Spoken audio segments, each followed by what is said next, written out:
I came to the conclusion that that donkey is the modern aircraft.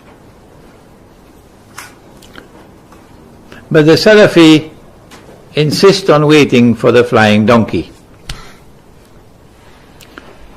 Number two, the Prophet said that the river Euphrates would uncover a mountain of gold. And then the prophecy goes on, but we will not mention the rest of the prophecy. Because of my studies in international monetary economics, I came to the conclusion, and this is an opinion, and no one should accept my opinion unless you are convinced that it's correct, but don't deny me the freedom to offer an opinion. That mountain of gold did come out of the river in 1973-74. The Bretton Woods Accord had given us a fig leaf of integrity for the US dollar. It was a fig leaf because it said that only the US dollar would be redeemable in gold at the rate of $35 an ounce. Everybody knows that. But only governments or central banks could redeem their dollars. And so we did not exist, the people who have to use the money.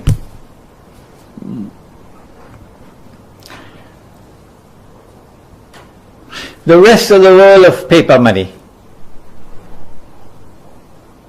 had no fig leaf.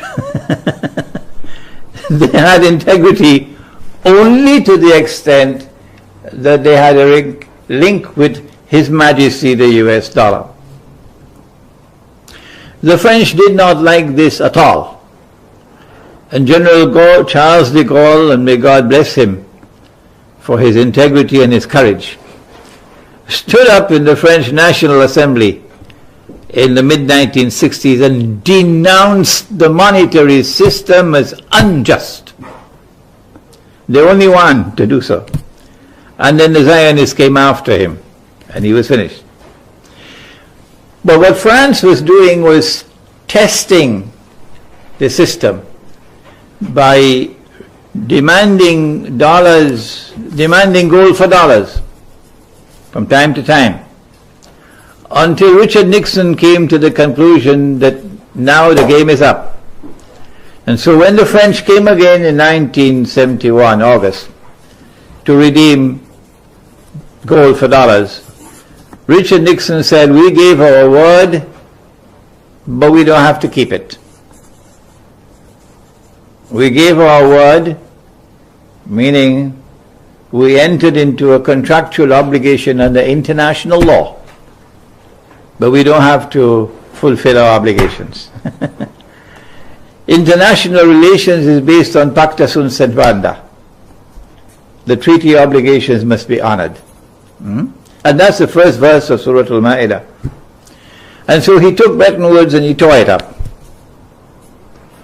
And between 1971 and 1973, the US dollar was in no man's land. But France lacked a de Gaulle to exploit the moment for shaking up the monetary system. And they got away. No voice was heard in the world of Islam between 71 and 73. Nobody challenged it. Nobody. And so they got away. And they had time to plan the 1973 war between Israel and the Arabs, and they were on both sides of the war to ensure that it will come to an honorable draw.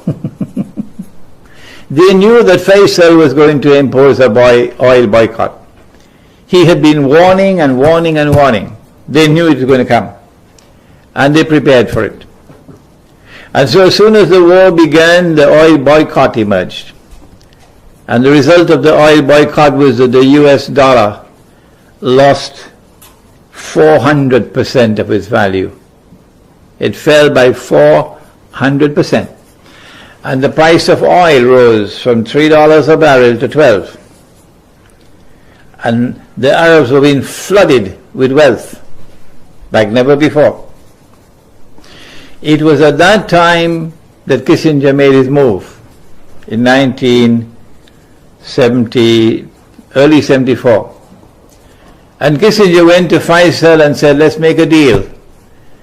And on Judgment Day, I want to look at the video. You'll become fabulously wealthy. This is peanuts that you're getting now. And he was truthful, he was correct. The price of oil is going to rise and rise and rise and rise and rise, and you're going to be flooded with wealth as never before. There's only one thing you have to do.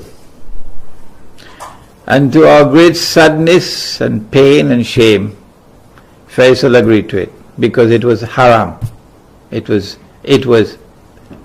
religiously prohibited.